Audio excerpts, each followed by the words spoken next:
Shalom Indonesia, salam Nusantara. Dari Sabang sampai Merauke, dari Miangas sampai Pulau Rote. Mucho gusto, senang bertemu dengan bapak-bapak, ibu-ibu, saudara-saudari kekasih, opung, mbah, kakek, nenek, opa, oma, papu, cece, mas, mbak, itu juga tulangan-tulang, amang buru, namburu, bapak tua, bapak udah, lai, itu juga itu kakak-kakak, adik-adik, semuanya senang bertemu dengan Anda. Tuhan Yesus memberkati dan saya berdoa supaya Roh Kudus mengurapi setiap kita. Dan puji nama Tuhan, dan izinkan saya di pagi hari ini membawakan firman Allah yang terdapat dalam Yohanes 7 ayat 37 sampai dengan 39. Demikian bunyi firman Allah. Dan pada hari terakhir, yaitu pada puncak perayaan itu, Yesus berdiri dan berseru, "Barang siapa haus, baiklah ia datang kepadaku dan minum. Barang siapa percaya kepadaku, seperti yang dikatakan oleh kitab suci, dari dalam hatinya akan mengalir aliran air hidup." Yang dimaksudnya ialah roh yang akan diterima oleh mereka yang percaya kepadanya, sebab roh itu belum datang karena Yesus belum dimuliakan. Puji nama Tuhan. Jadi ini janji Allah tentang Roh Kudus, bagaimana Tuhan akan Roh Kudus akan membaptiskan kita. Pentingnya Roh Kudus dalam kehidupan kita. Di tahun 92, 1992, uang saya masuk ke sumur, itu ya, uang kertas dia tenggelam pelan-pelan masuk ke dasar. Nah, kemudian karena sumurnya hanya 2 meter, kemudian setelah saya lihat amati uang itu masuk pelan-pelan, saya kemudian masuk ke dalam itu. Dan ketika saya naik, Roh Kudus seolah-olah berbicara kepada saya bahwa demikianlah orang yang dipenuhi oleh Roh Kudus, dia semakin tiada, tetapi yang semakin dia. Nah, puji nama Tuhan. Jadi ada syarat-syarat tertentu untuk kita menerima baptisan Roh Kudus, sehingga ada orang yang dipakai Roh Kudus, sementara yang lain tidak. Tuhan bukanlah pilih kasih kepada manusia, tetapi itu tergantung kepada hati manusia itu sendiri. Jadi hati manusia harus yang pertama dikatakan, sebagaimana yang dibacakan. Saya kemarin itu kan janji bagaimana Roh Kudus itu, setiap kali saya berkata biarkan semua dibaptis oleh Roh Kudus, dan karena saya tahu manfaatnya, saya tahu bagaimana hidup dalam kuasanya, dalam perlindungannya.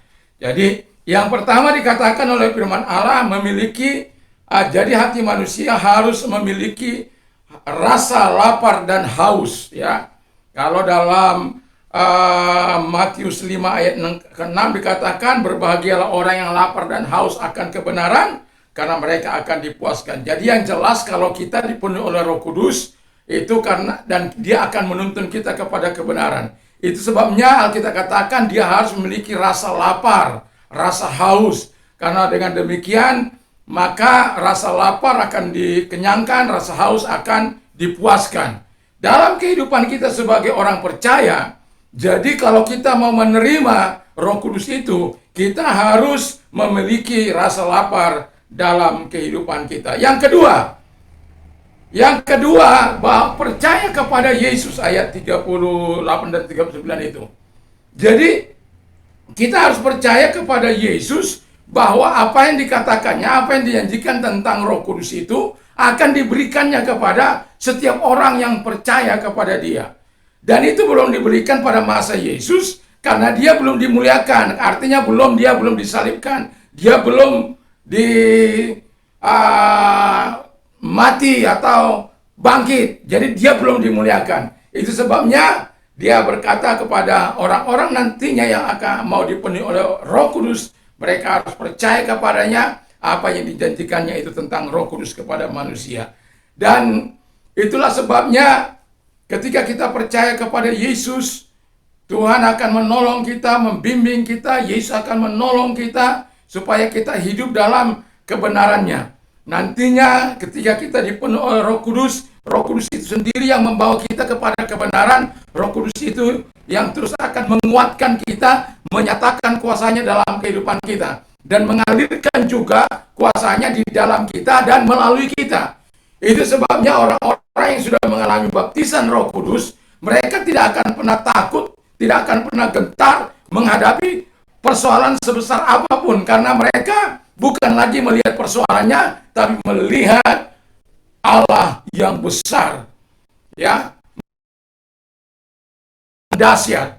Itu karena pola pikir kita, pola tindak kita akan bersesuaian dengan apa yang dikehendaki oleh Tuhan. Jadi ketika kita mengalami baptisan Roh Kudus, kalau kita mau mengalami baptisan Roh Kudus, milikilah rasa lapar dan haus akan kebenaran, rasa haus, ya. Lalu kemudian percayalah kepada Yesus dengan apa yang dijanjikannya itu tentang Roh Kudus. Lalu yang ketiga ialah, dalam Kisah Rasul 5 ayat 32, demikian bunyi firman Allah. Dan kami adalah saksi dari segala sesuatu, kami dan Roh Kudus yang dikaruniakan Allah kepada semua orang yang mentaati Dia. Jadi hati yang taat, kata firman Allah, Roh Kudus akan datang, akan mendiami dia, dan mereka adalah saksi hidup, dan mereka adalah rasul-rasul yang mengalami sendiri peristiwa loteng Yerusalem, di mana mereka berdoa, mereka taat terhadap apa yang dijanjikan oleh Tuhan. Nanti sore saya berkata tentang bagaimana mereka mengikuti apa yang disarankan oleh Tuhan, sehingga mereka betul-betul mengalami kepenuhan Roh Kudus dalam hidup mereka. Mereka mengalami kuasa dari Roh Kudus itu. Baptisan Roh Kudus datang kepada mereka, dan yang lumpuh bisa berjalan. Jadi di sini kita bisa melihat bahwa sikap hati kita di hadapan Tuhan untuk datangnya Roh Kudus dalam kehidupan kita ini sangat penting. Jadi miliki rasa lapar dan haus, dan untuk menerima kuasa Roh Kudus dalam hidup kita, percaya apa yang dikatakan oleh Yesus, dan hiduplah dalam ketaatan kepada Dia. Karena firman Allah katakan kalau Anda hidup dalam ketaatan, Dia akan mendatangi Anda. Jadi saya katakan Roh Kudus itu tanpa diundang pun sebenarnya dia akan datang kepada orang-orang yang percaya kepada Yesus. Tapi nanti ada juga saat-saat seperti di mana contoh para murid ketika Tuhan mengatakan kepada mereka agar mereka menanti urapan itu atau kuasa Roh Kudus dalam hidup mereka. Tuhan tidak janjikan dalam berapa hari, ya, dalam berapa hari. Jadi mereka bertekun berdoa, dan kemudian dinyatakan pada hari Pentakosta itu, dan mereka mendapatkan curahan dari Roh Kudus.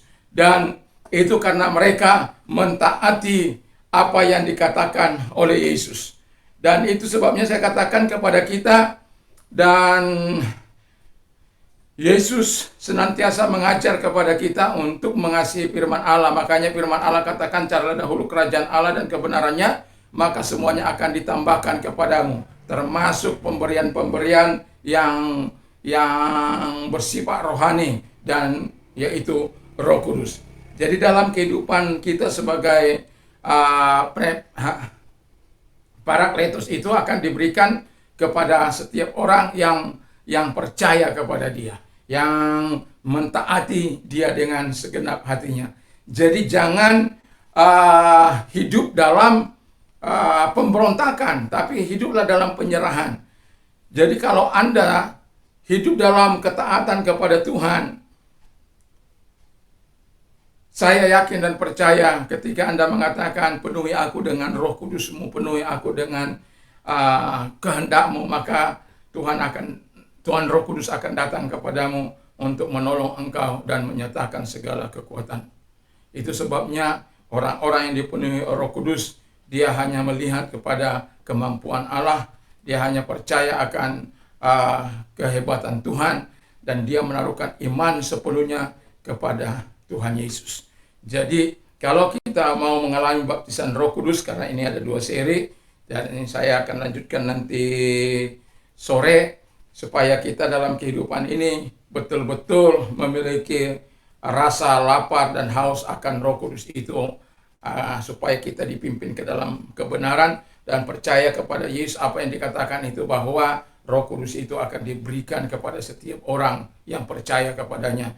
Lalu kemudian Roh Kudus juga akan diberikan kepada hati orang yang mentaati Dia. Jadi kalau kita taat kepada Tuhan, ya kita akan menikmati segala nikmat anugerah Tuhan. Jadi satu kali lagi saya bacakan dalam Kisah Rasul 5 ayat 32. Dan kami adalah saksi dari segala sesuatu itu, kami dan Roh Kudus yang dikaruniakan Allah kepada semua orang yang mentaati Dia. Mendengar perkataan itu sangatlah tertusuk hati mereka, 33-nya, dan sangatlah tertusuk hati mereka, dan mereka bermaksud membunuh rasul-rasul itu.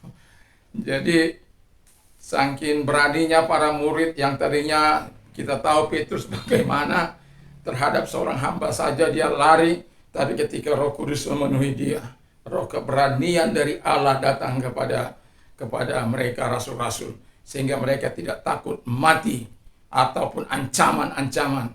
Karena apa? Roh Kudus itu memberikan kemampuan kepada mereka, karena Tuhan jauh lebih kuat dari mereka, dari pengancam-pengancam itu. Berarti percayalah, kalau Tuhan tidak izinkan engkau untuk mengalami mati martir, maka nggak akan terjadi, atau ada ancaman-ancaman tidak akan pernah terjadi, terlaksana kalau tanpa seizin Tuhan. Tapi kalau Tuhan izinkan, ya bersyukurlah. Ya, berarti kemuliaan Allah sedang turun atas kehidupan kita, dan Tuhan akan memberikan kita kekuatan, kemampuan untuk itu. Saya berharap baptisan Roh Kudus ini memenuhi setiap orang, karena setiap kali saya katakan baptiskan mereka dengan Roh Kudus, baptiskan mereka dengan Roh Kudus.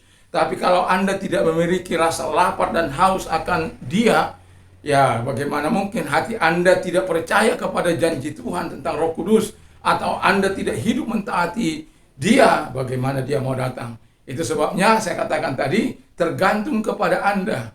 Tergantung seperti ini, bagaimana para murid menyampaikan firman Allah kepada orang Yahudi dengan penuh keberanian, yang lain bertobat, yang lain juga punya hati yang keras, sehingga mereka ingin merasa karena mereka disinggung, mereka ingin membunuh para rasul-rasul.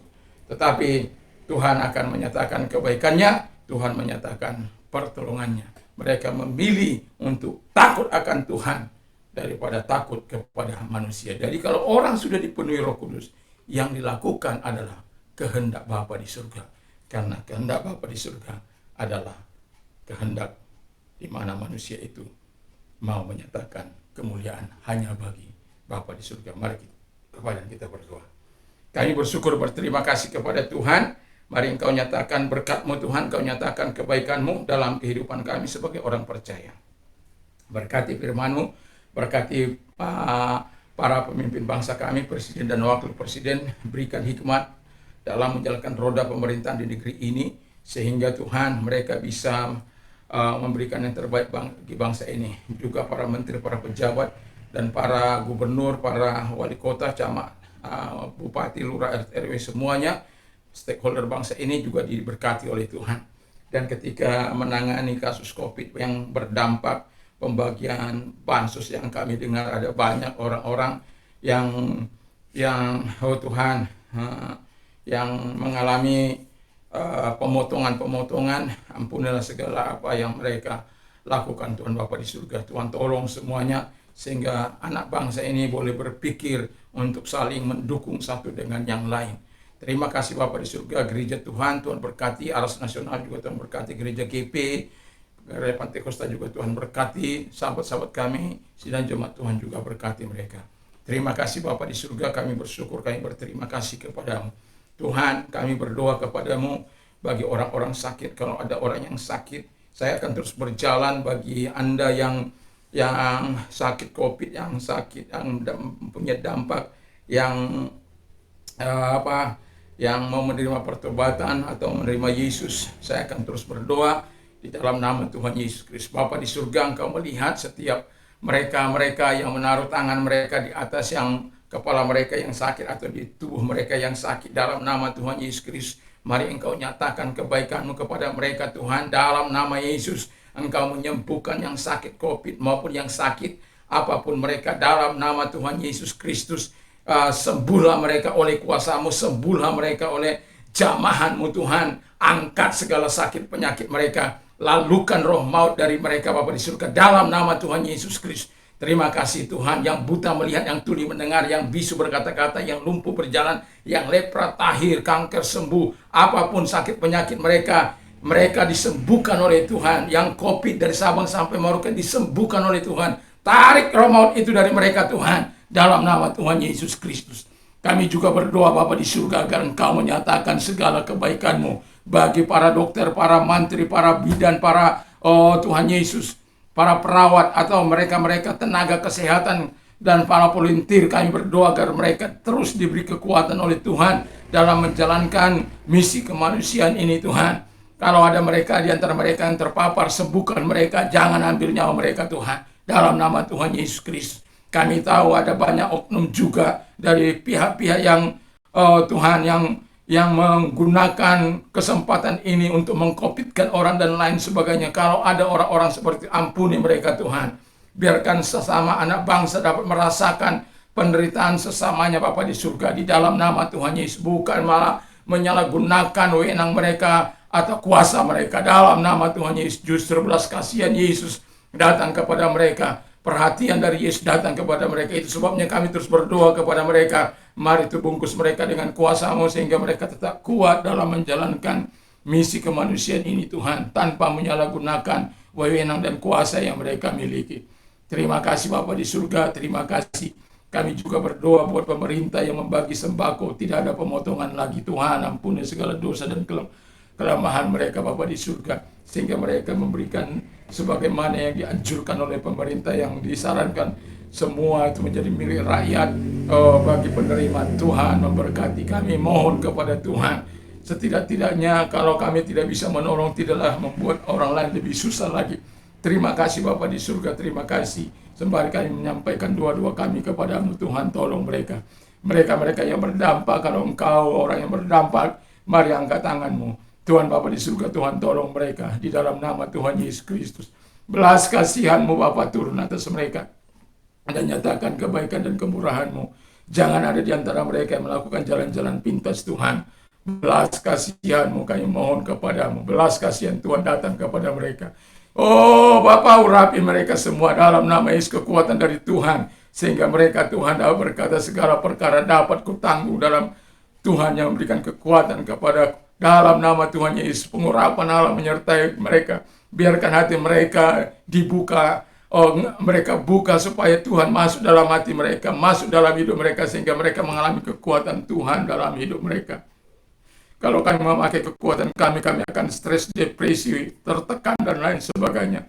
Tapi apabila kami membuka hati Yesus yang datang, maka Tuhan berkata, marilah kepada aku, hai kamu yang letih lesu dan beban berat, aku akan memberikan kelegaan bagimu.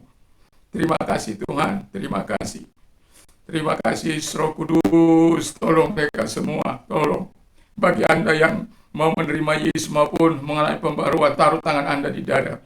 Lihat Tuhan, mereka-mereka yang mau mengalami pembaruan maupun mereka yang menerima Yesus. Dan kami berdoa bagi mereka-mereka yang mau mengalami baru dalam hidup mereka, karena selama ini hidup mereka tidak memuliakan Engkau. Lepaskan mereka dari rantai dosa mereka, putuskan rantai dosa yang mengikat mereka dalam nama Tuhan Yesus. Sama seperti Engkau datang kepada Saulus, datang juga Engkau kepada mereka Tuhan. Datanglah Engkau kepada mereka, berkati mereka dan urapi mereka, lahirkan kembali mereka sehingga mereka memiliki sifat-sifat-Mu Tuhan, sehingga mereka menjadi ciptaan baru dalam Tuhan. Baptiskan mereka dengan kuasa Roh Kudus-Mu, buka hati-Mu, biarkan dia datang kepadamu, menguatkan Engkau. Terima kasih Tuhan.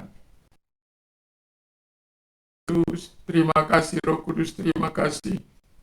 Kami juga berdoa Tuhan, bagi yang menerima Yesus, ikuti doa saya mau berdoa bagi Anda.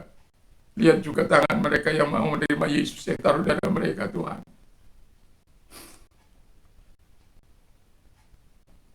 Haleluya Yesus, haleluya. Mari kita berdoa. Tuhan Yesus, saya orang berdosa. Saya sadar, saya mengakui segala dosa dan kelemahanku. Ampunlah Tuhan segala dosa dan kelemahanku. Sucikanlah hamba-Mu ini dari segala tindakan yang menyakiti hati Tuhan, yang telah menyakiti hati Tuhan. Sekarang ku ampuni, sucikan hamba-Mu, Tuhan Yesus, dengan darah-Mu. Sekarang ku buka hatiku dan masuklah menjadi Raja, menjadi Tuhan, menjadi Juru Selamat dalam hidupku. Terima kasih Tuhan, terima kasih Bapa, terima kasih. Kami bersyukur. Dan sekarang ku percaya telah menerima hidup baru dalam Tuhan. Dan doa kami juga kepada mereka-mereka yang baru tamat atau selesai sekolah Tuhan. Mari Engkau menolong mereka sehingga mereka tidak tergoda dengan jalan-jalan pintas. Dengan situasi yang rentan ini Tuhan, kami berdoa agar Engkau membaptiskan mereka. Buka hatimu, biar Roh Kudus masuk dalam hidupmu. Percayalah, miliki rasa lapar dan haus. Taati Yesus, maka Dia akan datang kepadamu. Dia akan tinggal memberikan kekuatan kepadamu. Dia akan membuka jalan bagimu. Percayalah, Tuhan tidak akan pernah abai kepadamu yang berharap dan bersandar, yang beriman kepada Dia. Terima kasih Bapa, terima kasih Roh Kudus. Kami datang berseru dan berdoa Tuhan. Kami bersyukur, kami berterima kasih kepadamu Tuhan. Di dalam nama Yesus Kristus kami bersyukur. Dan kami berdoa, haleluya, haleluya. Selalu ada belas kasihan-Mu, selalu ada belas kasihan-Mu Bapa. Mujizat-Mu selalu ada bagi mereka. Di dalam nama Tuhan Yesus Kristus kami bersyukur dan kami berdoa. Haleluya, haleluya, haleluya, haleluya, haleluya, haleluya. Terima kasih Tuhan, terima kasih Bapa, terima kasih, terima kasih. Dalam nama Yesus kami bersyukur dan kami berdoa. Semua Tuhan tolong, semua Tuhan berkati. Di dalam nama Yesus kami berdoa dan bersyukur. Haleluya. Amin. Bagi Anda yang sudah menerima Yesus sebagai Tuhan dan Juru Selamat, saya ucapkan selamat bagi kita. Dan bagi kita yang mengalami pertolongan Tuhan, mari saksikan kemurahan Tuhan. Damai sejahtera Allah yang melampaui segala akal akan melahirkan hati dan pikiran kita mulai saat ini sampai selama-lamanya. Ada orang yang mendengar, melakukan dan menyimpan firman Allah dalam hidupnya. Iman timbul dari pendengaran firman Kristus. Apa saja yang orang lain ingin lakukan kepada melakukan juga demikian. Dan Allah akan mencukupi segala kebutuhanmu menurut kekayaan dan kemuliaan dalam Kristus Yesus. Apa saja yang kau minta dan doakan, percayalah bahwa Tuhan sudah memberikan dan hal itu akan diberikan kepadamu. Dan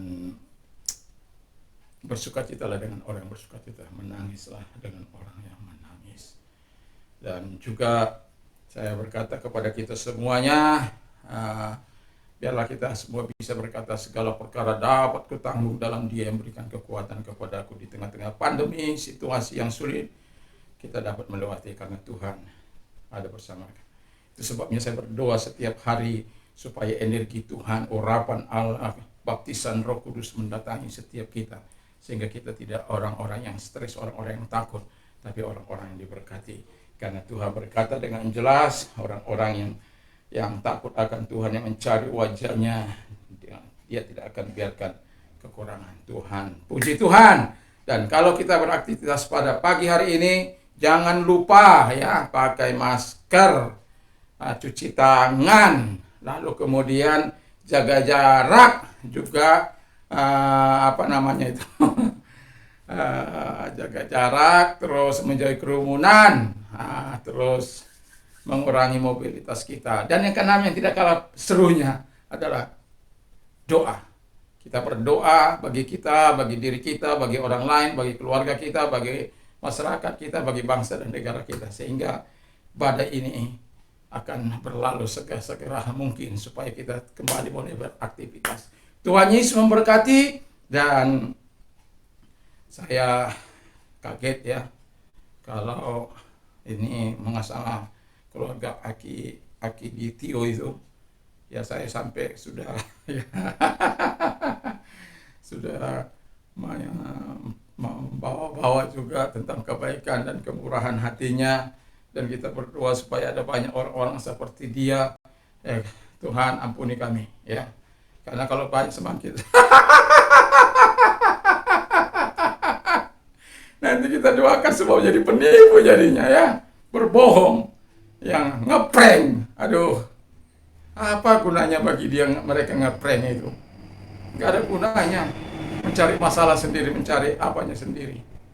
Semua Indonesia dari Sabang sampai Merauke, dari Miangas sampai Pulau Rote membicarakannya. Mungkin dunia juga sudah membicarakan. Kalau ada orang yang menyumbang sampai 2 triliun. Tetapi ya pada akhirnya ini nggak tahu bagaimana ujungnya, kita ikuti saja. Tapi saya mohon ampun pada Tuhan karena saya berdoa supaya banyak orang-orang seperti Aki di Tio. Ya kalau aduh, saya hanya berdoa dalam sisi dalam sisi kebaikan sebenarnya, tetapi kita tidak tahu karena di media begitu, jadi kita merasa ikut banggalah ada anak bangsa yang peduli, yang care ya. Tapi nyatanya seperti ini. Tapi ampunilah mereka yang melakukan hal-hal seperti itu di tengah-tengah situasi yang sulit ini. Semoga dia bertobat dari hidupnya. Tuhan Yesus memberkati, dan salam Indonesia, salam Nusantara. Biarlah perkataan kita, pikiran kita, perkataan kita, perbuatan kita, dan tindakan kita sesuai dengan apa yang dikehendaki oleh Tuhan. Ingat, Tuhan menyertai engkau sampai pada kesudahan. Tuhan Yesus berkati. Haleluya. Amin.